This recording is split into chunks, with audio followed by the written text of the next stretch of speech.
welcome back to my haunted library. It's Regina. I hope you're all doing well. So today's video is just a little checking in after the first week of the Gothic Hearts Reading Challenge. It seems like it's been a little bit of a busy week for everyone. Of course, it always is. It's always busier than you think. But I did manage to read 2 books, and one is probably because I started it early, but I am kind of caught up. So I'm keeping track of this lovely bingo card, which is a lot of fun, helps to keep track of what I've been reading for the Gothic Hearts Reading Challenge. So I'm going to talk about both books a little bit, but before I do that, I have a couple announcements. One is that the new Bookworms, isn't that beautiful, is now available. So they are at the Etsy shop, and I will link it below, of course. We have all kinds of fun illustrations by Charles Radcliffe, always does a great job. We have, isn't that funny? God, I love you. It's all about dark love and bitter love. So this is jam-packed with all kinds of fun artwork. I wrote a review revisiting The Cipher by Kathy Koja and looking at that through the lens of a really twisted relationship, which was kind of fun to do. Lydia Peaver has an article outlining new fiction you should check out. There's poetry, including one by D.L. Tillery, and great new fiction. So do check out the new Bookworms, and remember, we only have a limited amount, and then once it's sold out, it's sold out. So here are all the beautiful Bookworms in order, sort of. Yes, no, more like that. We're sold out of this one. We have a few of this one. This one is sold out. That was our Halloween issue, and this is the new one. Don't they look great together? Maybe eventually we'll put like a digest together so you can go back and look at the ones you missed, but I'm just very proud of these zines. I've done a lot of publishing in the last few years, a lot of self-publishing and the anthologies, which I love doing, but there's something about these zines, like the homemade quality and how everything's mailed and shipped and stamped and have to take it to the post office, like old-fashioned stuff that I love. So definitely check it out. So speaking of Bookworms, my partner James DeFeo and I have a new podcast that we just recorded this morning that should be out, and I'll link that below. That is all about Heinlein's rules. We're taking every rule, Robert Heinlein's writing rules, and this week we did Rule 4, and there are only 5, and that was an interesting discussion, so make sure you check that out. Also, the new Bookworms call for submissions is out. This time we're looking for short stories with a rock and roll horror theme, which of course is one of my favorites, so please check that out, also linked below. Okay, those are all my announcements.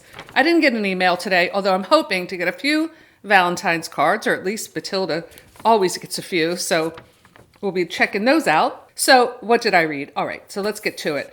I read 2 books for the challenge, and one, the Oper, fit the challenge for read a book with a governess. And then the other one, which is Crossing, was read a book with a sweeping estate or mansion. Okay, let's start with the Oper. I did a reading vlog about this, which I put on my Patreon, but it's public so you can watch it. But at the end of this video, I'm going to post both of my vlogs for the Oper and for The Witch's Crossing. So stick around to the end for that. So as I mentioned on my vlog, I was not a big fan of the Opir. I think I picked this up in a drugstore or something one day. It looked good. It's like one of those books you pick up at the airport and read on the plane. Although I know I didn't pick it up at an airport because I haven't flown anywhere in years, but I'm pretty sure it was a drugstore. Anyway, it doesn't really matter. This book is relatively new. It came out in 2018, which is very new for me. And it looks very promising. So there are actually 2 points of view. The au pair, who's now a middle-aged woman, and one of the babies that was in her charge, kind of, now 25. I say kind of because this au pair disappeared in the middle of the night. Well, it wasn't even that dramatic. It should have been in the middle of the night, because the problem with this book is, in my opinion, it wasn't Gothic enough as far as atmosphere. It had all of the right ingredients for that. And I'm not going to talk about it too much because I do go over it in my vlog, so I don't want to repeat myself. But all the elements were there. A wealthy family in this beautiful estate on the Norfolk cliffs. I mean, there was a Tower of Folly there.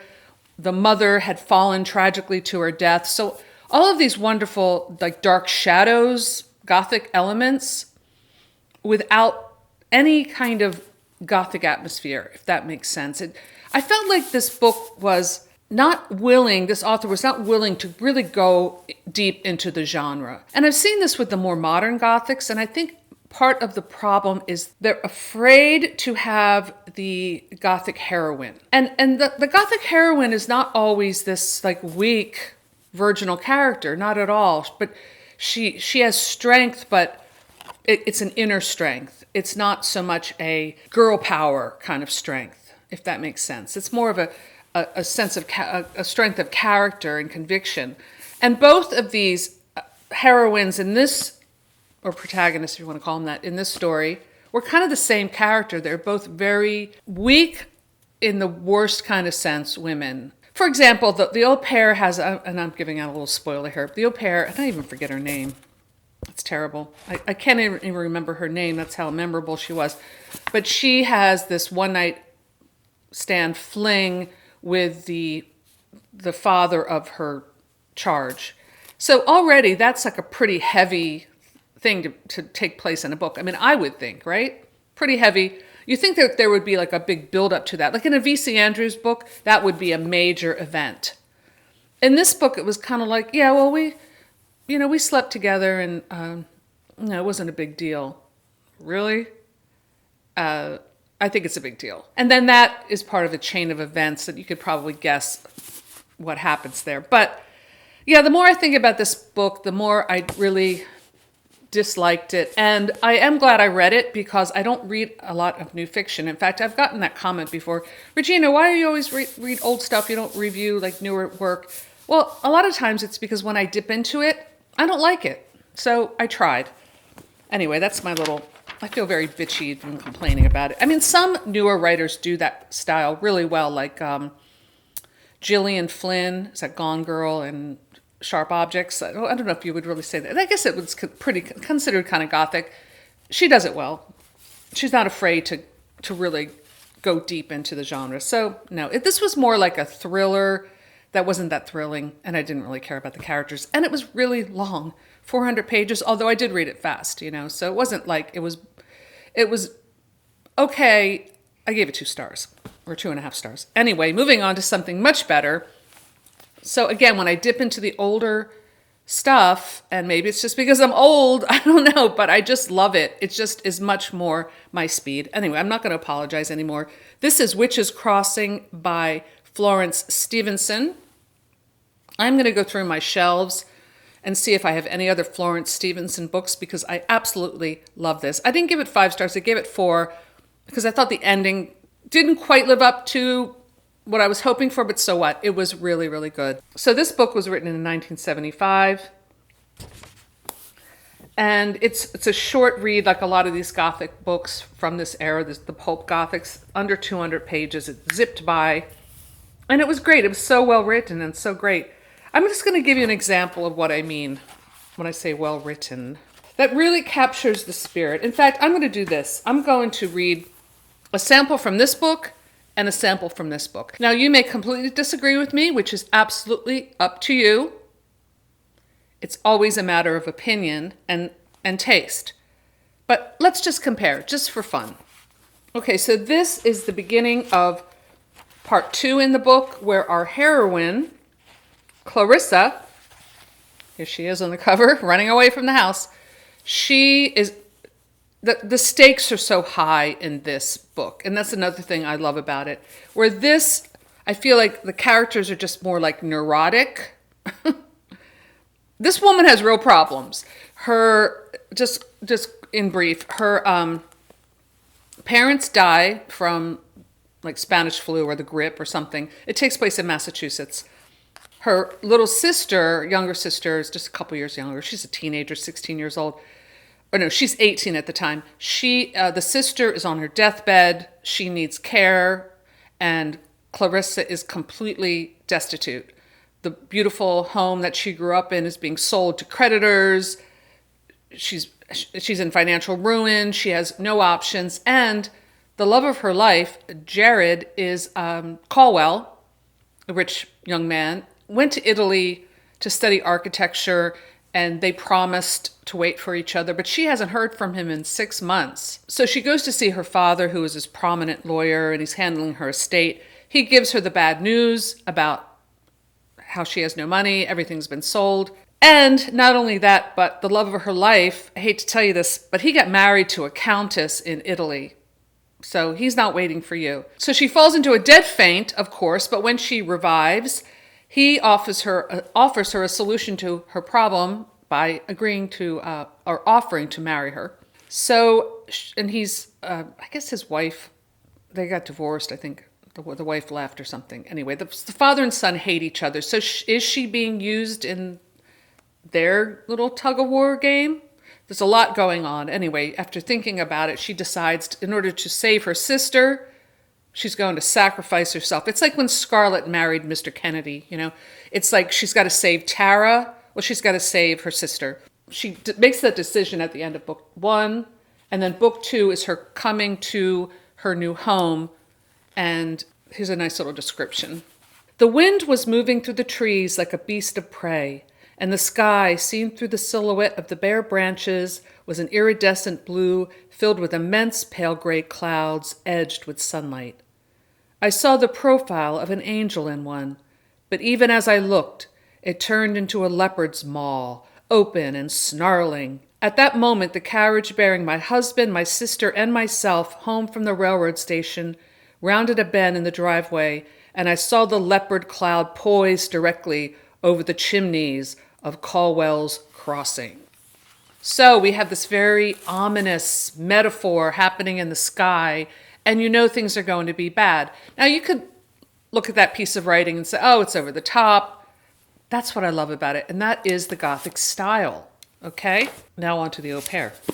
I'm not saying this Emma Rous is a bad writer, don't get me wrong. So we have a similar scene here where the Oper is driving up to the estate. This book takes place in the modern time, so this would be in the 90s. 1991, it says. Okay. I wound my window down, unsure whether my churning stomach was a reaction to the twisting roads, the looming interview, or the sudden fear that I didn't have enough money in my wallet to pay him. A heavy, sweet smell filled the car as we passed a field of cows, and the lane curved to reveal a row of small cottages with low front doors, their walls studded with irregular gray stones. Just as I became convinced the lane was narrowing into a dead end, we reached a sign for Summerbourne, inviting us to turn right.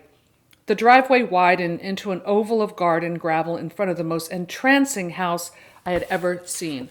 Okay, so the difference is that we have here a pretty generic description of stones and houses.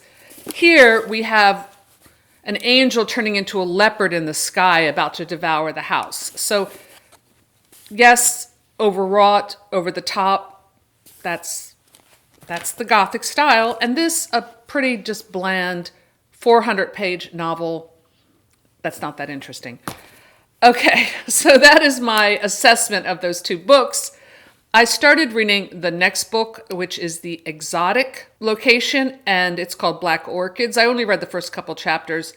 It's very interesting. It all takes place in the Amazon, where this Englishman, it's like in the mid-1800s, is going there to find these rare orchids, which he then sells back to Europe, and that's kind of the setup, but that's as far as I've gotten. It doesn't really feel much like a romance so far, and it doesn't really feel too Gothic so far, but we'll see. It's a cool location, though, and it's really described beautifully. And so let's take a look at my bingo card and see if I can cross anything off the bingo card list from what I read so far.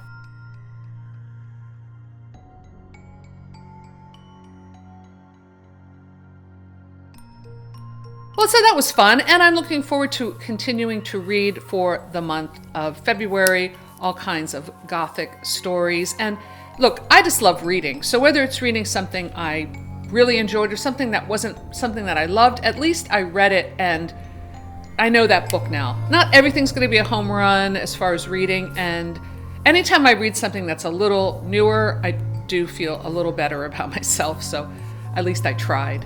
So let me know what you have been reading, and if you've been doing the Gothic Hearts Reading Challenge, I would love to hear your thoughts.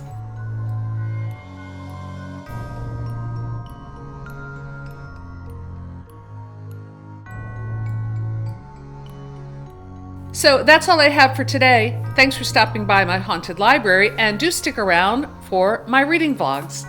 And I will see you next time in the haunted library. Bye! Hey guys, so I'm here on a Sunday afternoon. It's raining outside, it's pretty gloomy. The pups are sleeping, and I just made myself some tea, including some, just two.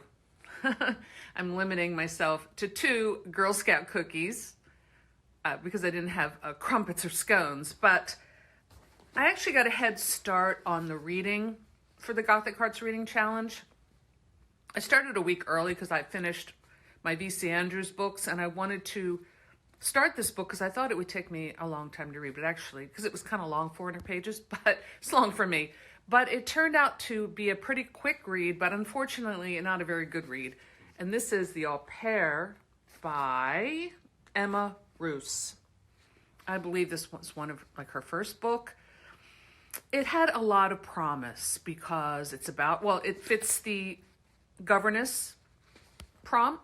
So the story is about an au pair, it all takes place in England, who goes to a beautiful estate on the Norfolk coast, I believe. I've never been to England, so I don't really know, but it sounds amazing. She works at this estate called Summerbourne, but it actually starts, it's 2 POVs. It switches between the au pair, which happens in the early 90s, most of it, and a young woman named Seraphine, who is one of the children that we believe the au pair was one of her charges. But the story is a lot more complicated than that. It's a story of missing babies, missing identities, where Seraphine not really sure she is who she believes that she is. Look, Lucky came by to say hi. She always does that, and Lily's still sleeping. But so the premise sounded really good, and the estate sounded like it had great possibilities. It even had what's called a folly. Look at Lucky. A folly would be a type of architecture built usually on an estate which mimics a piece of Gothic architecture, like Walpole's Strawberry Hill mansion, I think would be considered a folly. So it's kind of like a silly idea. I mean, if I had a piece of property, I would definitely build a folly. In fact, I would maybe build one in my backyard at this point because I'm so fascinated with the idea of a folly. But, would you say folly or foley? No, I don't think foley is a type of sound in film. I believe it's folly in British as well. I don't know. Correct me if I'm wrong. But like a folly, it's like something silly. So the premise for the au pair was promising, and the folly was certainly promising, but the book didn't really live up to that promise, in my opinion. It was pretty much just an average thriller, and it had some interesting things about it, but it was 2 points of view, the au pair and then the daughter grown up, like 25 years later. And something horrible happened with the au pair, and the daughter, Seraphine, needs to know her true identity because her twin brother doesn't seem like her real twin. Oh, her father just died in an accident, and this kind of spurs the whole thing. And she has an eccentric grandmother, and she was actually essential to the plot. She turned out to be my favorite character because at least she had some personality. The 2 protagonists were kind of too much the same for my taste, meaning that they were both kind of weak characters. I think if you're going to have a POV switch on the same topic, like the same subject you're looking at, it's much more interesting to have different characters, very different, even opposite types of personalities looking at it, because then you get a 360 view instead of like just 2 whiners, very weak characters. There's an affair, like a one-night stand that was really pathetic. I mean, after reading V.C. Andrews, where everything is so heightened and melodramatic, this book was like not Gothic in that way that it could have been. It would have served the material better if she had just gone over the top with it instead of just doing something very bland. And that is what I love about Gothic, real Gothic literature, is it's not bland at all. It's always exaggerated, just like the Follies. So I finished with the Opir. Lucky keeps chewing my dress sleeve and my hand. And Lucky, stop. So since I finished the Opir early, I am now putting that aside, and I'm going to dip into the original, one of the original Gothic novels, The Mysteries of Udolpho by Anne Radcliffe. I tried reading this last year, but it's very long and the print is really small. I didn't get that far, but I'm going to dip into it a little bit today, and hopefully it will cleanse my palate of the Opir. Not that it was a terrible book, although I did give it 2.5 stars. It wasn't one of my favorites. It was pretty much an average drugstore thriller, the kind of book I don't really read. So those are my thoughts about the Opir, but this is just the beginning of the Gothic Hearts Reading Challenge, and I hope you will play along. All right, now she's chewing me. I gotta go. Bye. Hello, I'm on my week 2 of the Gothic Hearts Reading Challenge, and I'm happy to say I'm really loving this book that I'm reading, which is called Witches Crossing by Florence Stevenson. It's so much better than the Opir. And, sometimes people ask me, why don't I read or review or discuss newer fiction? This is why, because whenever I tip in, not to say it's all bad, because I've certainly read some good new stuff, just saying this particular style, the older ones tend to be more the ones that I enjoy. But it's a beautiful day, so I'm going to take a little walk around town and talk about the book a little bit. Okay, here I am heading up to the Lagoon Park, which is part of this area in Bristol, the town I live in, called the Bristol Industrial Complex, I think. We have tons of geese here and lots of geese poop, which I'm trying to avoid here with my feet. I don't know why they stopped flying south for the winter. I guess it's just gotten warm up here, but oh my gosh, they can be kind of aggressive. You have to show that you're dominant, but it's a nice little park. It's a nice place that I like to go for reading. So let's take a look. So I was talking about the Witches Crossing, the last book I read for the Gothic Hearts Reading Challenge. And this is why I love those old pulp Gothic books. And I didn't mention it in my video, but I had to laugh. It even has a cigarette ad in the middle of the book. And I remember my Aunt Rita was the one who introduced me to these Gothic books. And she probably would be sitting there reading, smoking her Salem menthol lights or whatever. But, it's just funny, and it speaks of a different time. And it definitely speaks of my youth. And I think all of us tend to look back on our youth with kind of a sunny nostalgia. At least I do. And those Gothic books spoke to my romantic soul in a way that I still love to revisit, if that makes sense. So this, I'm coming up to this beautiful little gazebo, and I like to sit here and do reading. This is the Delaware Canal, the end of the canal, and this, you can walk this canal all the way up to, oh gosh, I guess it goes all the way up to Easton, PA, maybe? I don't know. People have done like the full walks, but there is where my studio is.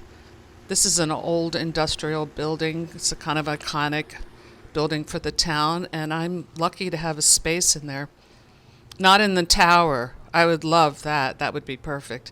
But here we are. I'm going to sit here for a little while and do a little reading of this fabulous book, which I've now finished. There's the gazebo. The seat's a little hard, but hey, who's complaining? It's a beautiful sunny day. And yeah, it was great.